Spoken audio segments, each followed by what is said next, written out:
Selamat sejahtera semua. Hari ini kita teruskan chapter vektor. Vektor dalam satah Cartesian. Terdapat dua cara untuk mengungkap vektor atas satah ini ya. Yang pertama,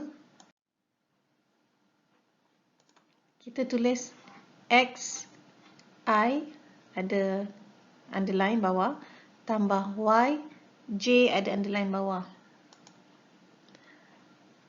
Cara kedua, tulis x dengan y dalam lajur. Okey, yang dalam bracket ni kita namakan bentuk lajur. Yang xi tambah yj ni, I dan j ni ialah vektor unit. Bila kita sebut dalam bentuk vektor unit tu, ada xi tambah yj lah. Ini maksudnya I itu ialah yang mengufuk, manakala j ialah jarak mencancang. Itu penerangan dia. I ialah dia punya x, paksi x tu. J ialah paksi y. Faham tak apa maksud ni? Maksudnya dekat sini x ada nilai 1. Sini kalau 1i lah ni, kira ni 1i. Dia tak ada j kan? So j bahagian y dia kosong. Macam j ni pula dia tak ada x. So x dia kosong. So j ada 1. So nilainya 1. Faham Ini adalah contoh. Ini adalah contoh satah Cartesian. Seterusnya, kita akan bincangkan 3 contoh macam mana nak ungkapkan vektor atas satah Cartesian ni. Yang pertama, katakan kita ada satu vektor macam ni, yang merah ni, dia menghala ke atas betul. Ingat tak kita dah belajar? Nak ungkap vektor mesti bermula daripada tempat mula keluar dia tu. Tengok arah vektor. Jadi tu titik permulaan dia dan itu titik akhir dia. Kita bentukkan, kita gunakan jarak mengufuk dan jarak mencancang tu untuk membentuk satu segitiga sudut tepat. Macam tu. Bila mengufuk ni, itulah jarak I kita. I 6 unit ke kanan, vektor unit kita. J 4 unit ke atas.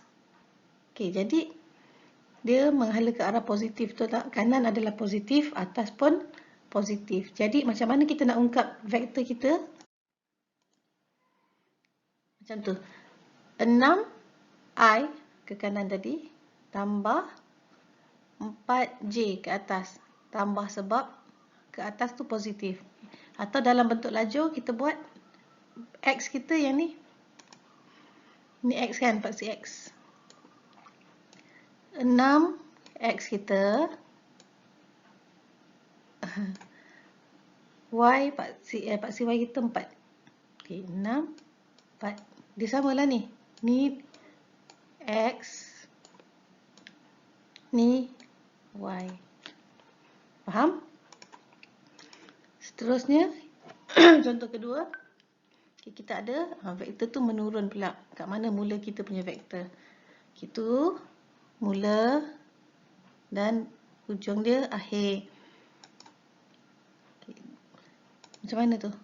I 4 unit ke kiri. J 5 unit ke bawah.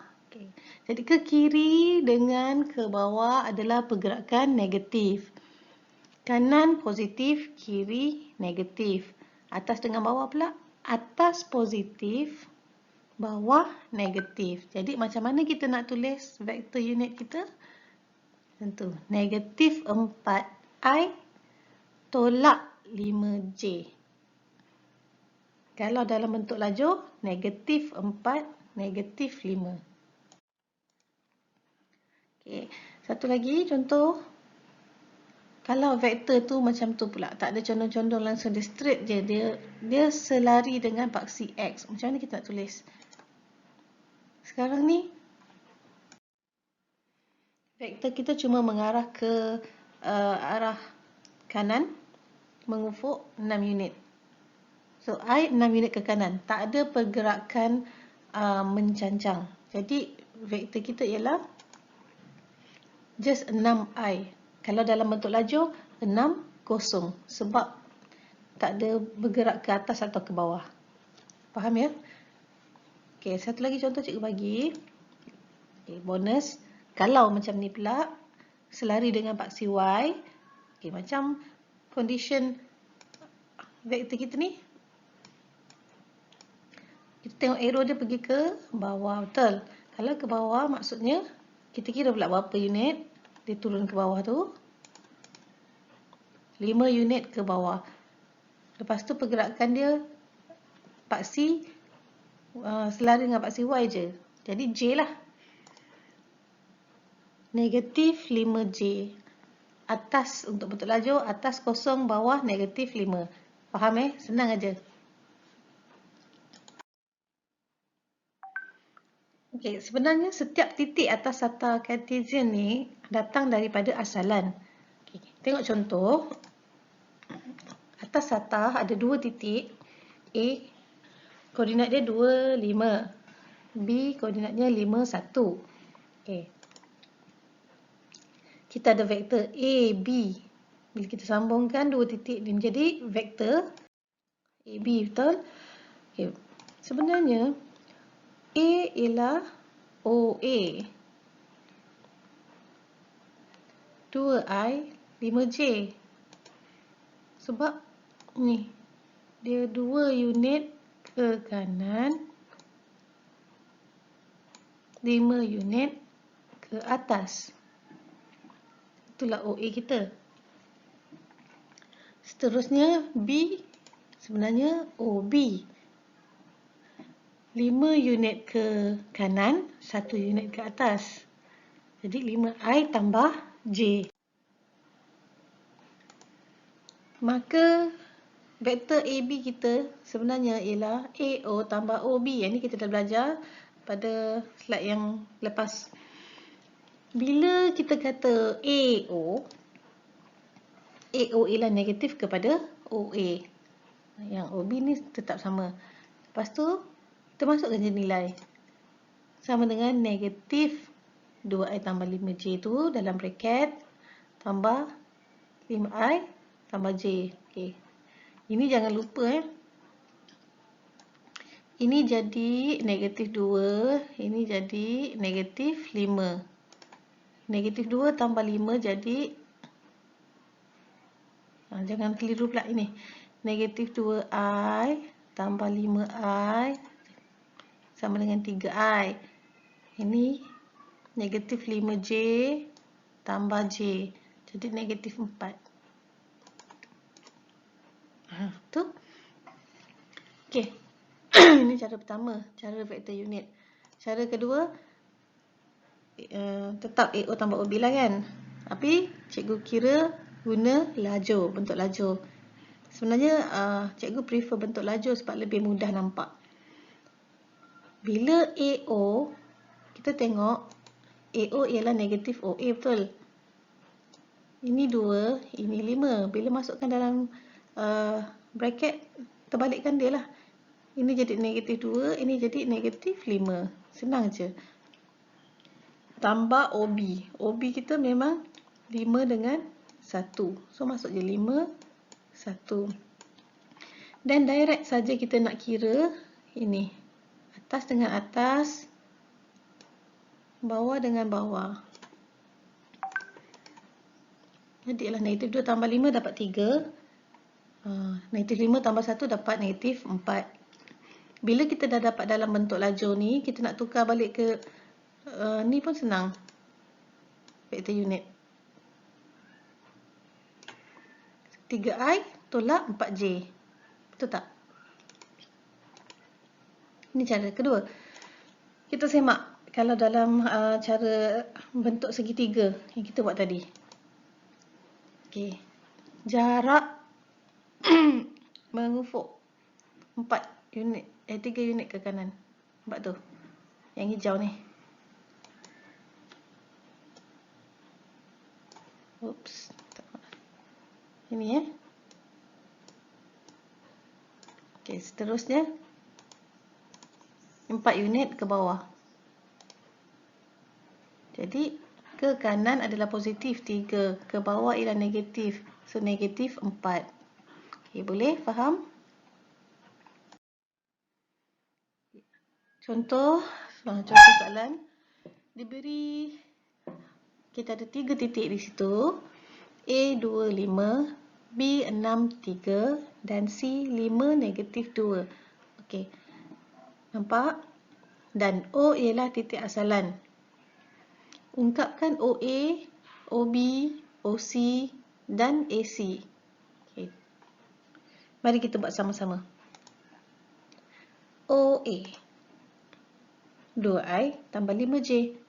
Kalau bermula daripada asalan memang senang sebab kita ambil saja nombor ini. Ini kita punya X, ini kita punya Y. Ataupun ini kita punya I, ini kita punya J. Okay, sangat senang sebab bermula daripada kosong. OB 6, I tambah 3J. Betul? Bagus. Cuba OC. 5I tolak 2J. Betul tak? Yes, betul. Sekarang kita nak kira AC. AC ni kiranya bila tak bermula daripada asalan, bermaksud dia macam vektor paduan lah yang kita belajar minggu lepas. Di AC sama dengan AO tambah OC. Ni semua faham kan? AO ialah negatif kepada OA. Contoh, kita negatifkan saja dan tambah. Ataupun boleh gunakan bentuk lajur. Terus jadikan dia negatif. Yang OA ialah 2 dengan 5, maka negatif OA ialah negatif 2, negatif 5. Okay. Selepas dikira, dapat 3I tolak 5J. Kalau bentuk lajur ni lagi senang nak nampak kan? Terus tengok ni. Cuba tak nampak. 2 dan 5 dengan negatif 2 jadi 3. Negatif 5 dengan negatif 2 jadi 7. Negatif 7. Okey. Sama tak? Seterusnya kita belajar magnitude. Magnitude simbol dia macam tu, ada modulus. Modulus tu maksudnya dia consider macam jarak. Kita ada vektor PQ, ni contoh. Okay, kita kira jarak mengufuk dan jarak menegak dia. Katakan di sini jarak mengufuk ialah A, jarak menegak ialah B. Jadi cara kiranya macam kita nak kira menggunakan teorem Pythagoras. Okay. PQ ialah punca kuasa A kuasa 2 tambah B kuasa 2. Vektor unit pula, contoh, simbol vektor unit A ada topi dekat atas. Okay. Harap kenal pasti magnitude ialah A yang ada modulus. Vektor unit pula A yang ada topi. Okay, dalam vektor unit ni, tengok dia punya tulis. Atas ialah apa, bawah ialah apa. Okay, vektor unit ialah, okay, atas dia ada vektor unit tu lah, vektor unit A. Bawah dia magnitude dia. Okay, tak faham? Contoh. Kita ada vektor PQ ni, kita namakan dia A. Dekat atas dengan arah A lah. So, jarak mengufuk kita adalah 4I, jarak mencancang kita adalah 3J. Jadi, vektor kita ialah 4I tambah 3J. Okay, ini dah faham kan? Dan kita cari magnitude. Magnitude kita cari guna teorem Pythagoras. 4 kuasa 2 tambah 3 kuasa 2. Dapatlah 5 unit. Okay. Dah dapat vektor, dah dapat magnitude. So, kita boleh tulis, senang aja kita ungkapkan vektor unit. Tu 4I tambah 3J per 5. Just like that. Itu adalah vektor kita. Okey. Itu adalah magnitude kita. Kita boleh juga ungkapkan secara berpisah macam tu, 4/5i tambah 3/5j, ataupun nak keluarkan pecahan tu 1/5, lepas tu baru tulis vektor dia, tak ada masalah. Cara presentation dia tak ada masalah, boleh guna tiga-tiga ni. Yang penting nilai dia betul sama. Contoh pelaksanaan operasi ke atas vektor. Katakan kita diberi 3 jenis vektor lah. P 2i tolak J, Q I tambah 4J, dan R I tolak J. Lepas tu dia bagi lagi satu. Jika S ialah 3P tolak 2Q tambah R, ungkapkan dalam bentuk vektor unit XI tambah YJ. Nak ungkapkan siapa? Nak ungkapkan S. Okay. Sini ada 3P tambah 2Q tambah R. Yang ni pula dia dah bagikan P tu dalam sebutan IJ, dalam sebutan IJ, dalam sebutan IJ. S saja tak ada dalam sebutan IJ. Jadi dia nak kita bagi dalam sebutan IJ. Caranya, penyelesaiannya ialah macam ni. Salin balik 3P tolak 2Q tambah R tu. Tapi lepas tu P tu apa, Q tu apa, R tu apa. Okey, cikgu buat dalam bentuk lajur supaya senang nampak. 3P tolak 2Q tambah R. Lepas tu nombor dekat luar tu adalah skala 3 tu kan. So kita darabkanlah dengan vektor tersebut. Bila kita dah darabkan dalam 6 dengan negatif 3. And then 2 tu skala darabkan jadi 2 dengan 8. R kekal 1. And then operasikan 6 tolak 2 tambah 1. Straight. Ini kan. 6 tolak 2 tambah 1. 4 tambah 1 ialah 5. Lepas tu negatif 3 tolak 8 tolak 1. Berapa dapat? Okey, 5 dengan negatif 12. Dia nak dalam sebutan IJ. So jangan tinggalkan jawapan dalam lajur. Bagi jawapan semula dalam unit dalam vektor lah, bentuk vektor unit. Ada I, ada J. 5I tolak 12J. Faham?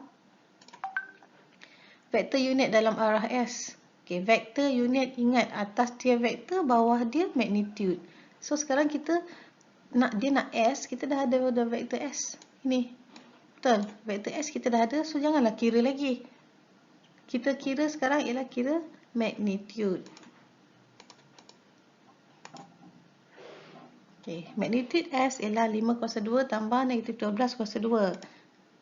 Dah kira dapat 13 unit kan? Okey. Kita dah ada magnitude, kita dah ada vektor, just masukkan saja. Okey. Vektor unit dalam arah S ialah 1/13 5i tolak 12j. Pada ni pula silap tulis tu. Okey, boleh faham Okey, ini adalah contoh 25 dalam buku teks, boleh semak kalau nak. Okay. Diberi OA, ni kita tak nampak pun dia punya sata Cartesian dia kan, tapi sebenarnya bila ada O tu kita dah boleh imagine lah daripada mana datangnya. Itu adalah titik asalan. OA negatif 1 tambah 6J, OB 8I tambah 3J, dan AB dipanjangkan ke C. Yang ada mula-mula OA dengan OB sahaja. Tapi dia patutnya pergi ke OB saja. Tapi dia panjangkan AB ni, dipanjangkan pergi ke C. Boleh bayang? Nyatakan setiap berikut dalam sebutan IJ. Okay. Maklumat yang dia bagi, tu yang dia dah bagilah. OA apa, OB apa. And then AB nisbah BC ialah 3 nisbah 1. Masukkan nisbah tu. AB 3, BC 1. Tengok gambar Raja. AB 3, BC 1. Okey. Dia nak AB. AB ialah AO tambah OB. AO ialah negatif OA. Okay, macam tu cikgu buat. Kalau OA yang kita ada ni ialah, tengok, negatif 1 dengan tambah 6 kan. Jadi bila AO akan jadi 1 dengan negatif 6. Tu tak masuk. And then OB ialah 8 tambah 3, straight masukkan saja. Lepas tu kita kira kira terus 1 tambah 8 dapat 9, negatif 6 tambah 3 dapat negatif 3. And then kita convert balik jawapan kita dalam bentuk vektor, iaitu 9i tolak 3j. Okay. B, diberi AB nisbah DC sama dengan 3 nisbah 1. Okay, dia nak apa B? B dia nak AC. Kita tak ada maklumat AC. Kita tak ada maklumat OC. Sepatutnya kalau ikutkan paduan, kita akan buat AO tambah OC, betul tak? Tapi OC tak ada. OC kita belum tahu pun lagi. Jadi kita kena cari AC. Macam mana nak cari AC? Kita kena gunakan nisbah yang dia bagi, itulah. Dia ada bagi dekat kita AB nisbah BC, itu kan garis vektor segaris kan. Jadi dekat sini dia jadi AC sama dengan 4/3 AB. Macam mana pula ni? Datang dari mana pula 4/3 AB ni? Yang dia bagi AB dengan BC, betul tak? Okey, macam ni. Kalau nak senang, kita gunakan nisbah yang dia dah bagi ni. Tengok gambar aja. Okey. Okey, nisbah yang dia dah bagi ni, kita bentukkan dalam pecahan. Macam tu. AC ialah 4 lah, betul tak? Kalau AB 3, BC 1, so AC mestilah 4. AC ialah 4, AB ialah 3. Kita nak AC. So AB bawa sebelah. Jadilah AC sama dengan 4/3 AB. Faham? Okay. AB kita dah ada kan? Ni. Ni kita punya AB. So masukkan saja nilai AC sama dengan 4/3 9i tolak 3j. So darabkan lah. Ni. 4/3 darab 9 dapat 12. 4/3 darab negatif 3 dapat negatif 4. Jawapan kita 12i tolak 4j. C, OC. Baru kita nak cari OC. OC sama dengan OA tambah AC. OA kita ada, AC pun kita dah ada ni. Jangan lupa kita dah ada ni, AC. So OC sama dengan OA. OA kita negatif I tambah 6J. And then AC kita 12I tolak 4J. Kita tambahkan, operasikan, dapat 11I tambah 2J. Boleh juga guna cara bentuk lajur. Negatif 1 tambah 12 sama dengan 11. 6 tambah negatif 4 sama dengan negatif positif 2 ni. 6 tolak 4, 2. Okey. Sini tambah 2 kan? Okey. Boleh faham ya? Okey. Kalau tak faham, ulang balik. Cuba fahamkan semula. Okey, semoga berjumpa lagi.